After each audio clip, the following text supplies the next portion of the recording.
안녕하세요. 케니입니다. 수업 요약 드리도록 하겠습니다. 사실 문법에 대해서 굉장히 많은 걸 다루진 않았어요. 일단 제가 주고 싶었던 것들은 비교급 쪽이랑 그 다음에 가정법 쪽이었어요.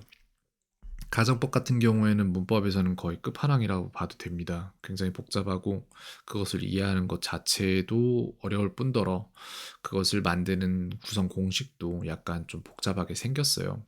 그렇기 때문에 어려운 부분이고 가정법이 아닌 이제 비교급을 다룰 때에는 솔직히 원급 비교 하나 보려고 좀 시켜보려고 했는데 원급 비교가 확실히 깨져 있더라고요. s를 하나 빼먹고 쓰는 모습을 보였는데 그 부분은 바로바로 잡히니까 잡아줬고요.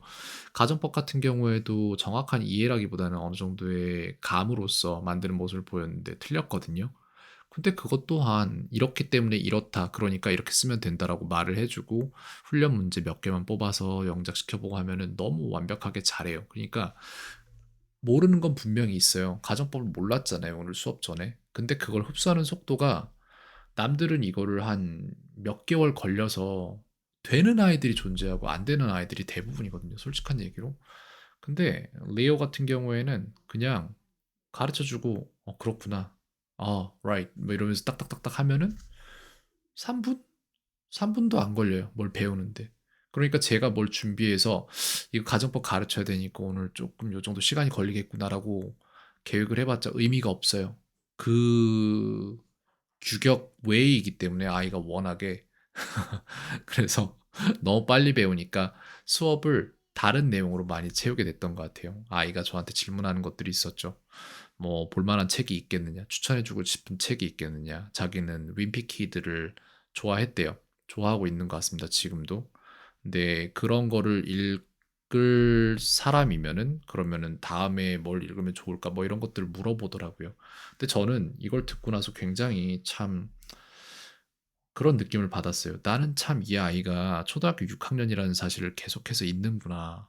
윈피키드를 본다는 얘기를 들었을 때 '그래. 그때면 읽을 수 있지.'라는 생각이 들어야 되는데 레오가 윈피키드를 읽는다고? 왠지 로켓 사이언스 막 이런 거 막 핵 물리학 막 이런 거 배워야 될 것 같은데 막 이런 생각이 들면서 그 괴리감이 너무 큰 거예요, 제가 판단한 것과 아이가 지금 아직 그 나이라는 게. 너무 아이가 듬직하기도 하고 그렇잖아요. 그런 부분이 있어서 그런 생각을 하게 됐는데 네 그렇습니다. 그래서 저는 아이가 오늘 또 이런저런 얘기를 해 보니까 비행기 조종하는 거나 이런 걸 좀 배우고 싶은가 봐요. 그래서 저는 무슨 생각하는지 아세요? 솔직한 얘기로 이런 생각을 해요. 제가 생각하는 걸 여기서부터 말씀드릴 것 같은데 아이가 저희가 선입견이란 게 있잖아요. 선입견이라는 것은 먼저 입력된 정보죠.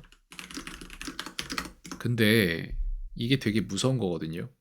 그게 먼저 입력되었기 때문에 다음 생각을 못 한다라는 생각조차 못 하기 때문에 무서운 건데 아이가 6 학년이니까 6 학년에 맞는 과정을 찾아보게 되고 우리는 이를 아이에게 보여주잖아요. 보여준다. 그럼 그게 아이에게 먼저 입력된 견해가 된다. 즉 저희의 선입견이 아이의 선입견이 되는 거거든요. 근데 저는 여기에서 계속해서 괴리감을 느끼는 거예요. '이게 정말 최선이야?' 라는 질문을 저한테 자꾸 던지고 아니라고 저는 신호를 보내는데 왜 그게 아닌지에 대한 정확한 이유를 말을 못 하고 있어요, 스스로. 그래서 계속 생각하고 있고 이 영상을 찍는 도중에도 계속 그쪽으로 머리가 돌아가고 있어요. 근데 저는 이 아이를 저랑 동급으로 보거든요. 그러면은 저는 저라는 사람은 뭘 하고 싶었을까를 생각을 하는데 저는 학과 공부 쉽기 때문에 학과를 떠나 제가 관심을 가진 것들에 대해 스스로 찾아 공부하는 길을 원했을 것 같아요. 저는 이걸 원했을 것 같아요. 그래서 제가 만약 아이였다면 제가 원하는 거는 항공기 관련이에요. 그리고 저는 아이랑 다르기 때문에 저는 뇌과학 쪽을 좋아한단 말이에요. 그래서 아이가 하품을 하면은 저는 이걸 찾아요. 아까 아이한테도 해준 말인데 슈퍼맨에다가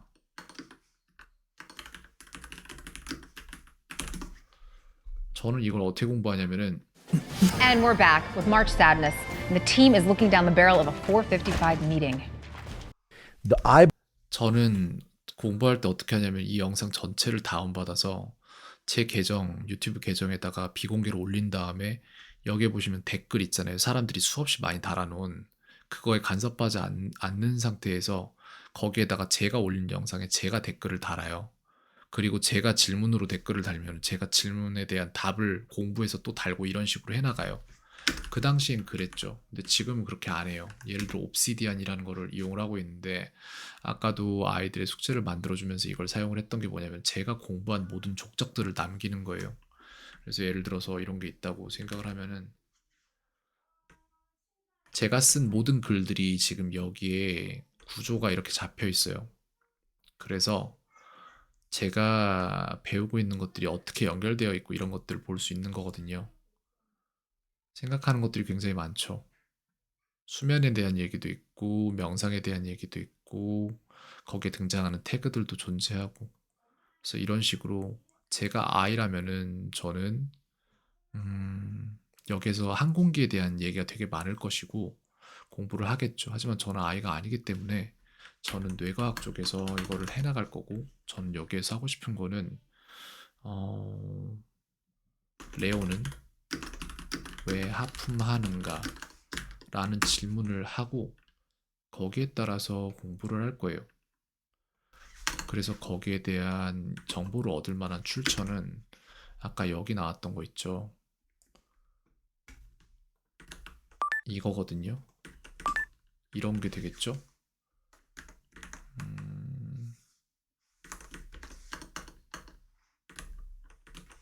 여기에다가 이런 식으로 올려서 정리를 해 놓을 거예요. 그래서 제가 언제라도 다시 공부하기 위해서 여기로 돌아와서 그대로 이어나갈 수 있도록. 그리고 또한 닥터 버그라는 사람 또한 여기에 대해서 얘기를 했었어요. 그렇기 때문에 저는 여기에서 휴버맨이 아니라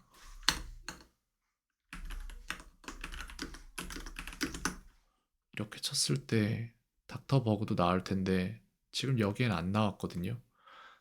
여기 있네. 이거예요. Hey guys, 정확한 키워드는 excessive yawning이에요. 그래서 이거를 그냥 일반적인 사람들보다 하품을 너무 자주 하는 거에 대한 얘기가 되는 거거든요. 이 부분이 된다는 거죠. 저는 이걸 갖다가 저장을 해놓고 시간이 날 때마다 계속해서 여기 돌아와서 공부를 하면서 제 모든 족적을 남기고 출판 가능한 형태로 만들어 둘 거예요. 저는 그렇게 해요, 공부를. 제가 뭘 배우든. 그래서 이런 것들을 쓸 때에는 이렇게 아까도 멀지라는 거 하면은 여기에서 넘버즈에서 두 개의 셀을 합쳐서 세 번째 셀로 뽑아내기 위한 방법을 저번에 찾았었어요, 저는. 그리고 그거를 다음에도 쓸 걸 알기 때문에 이런 식으로 출판 가능한 형태로 놔둔 상태에서 오늘 다시 시도를 해봤잖아요. 마지막에 쓴 건 작년 11월이었고요. 3월 11일인 오늘 들어가서 새로운 수식을 가지고 새로운 숙제를 편성을 해냈어요. 이런 식으로 저는 언제든지 레오에 대한 얘기로 와서 다시 이걸 얘기를 해놓을 수 있도록 편성을 해둘 거고 연결 문서는 레오에 대한 얘기잖아요. 그렇기 때문에 레오의 클래스 노트로 나와서 이걸 누르면 바로 갈 수 있게끔 이런 식으로 다 유기적인 학습을 할 거예요. 그리고 거기에다가 제가 이거를 읽고 안 하면 안 되니까 또한 저는 여기에다가 레오가 또 태그도 걸게요.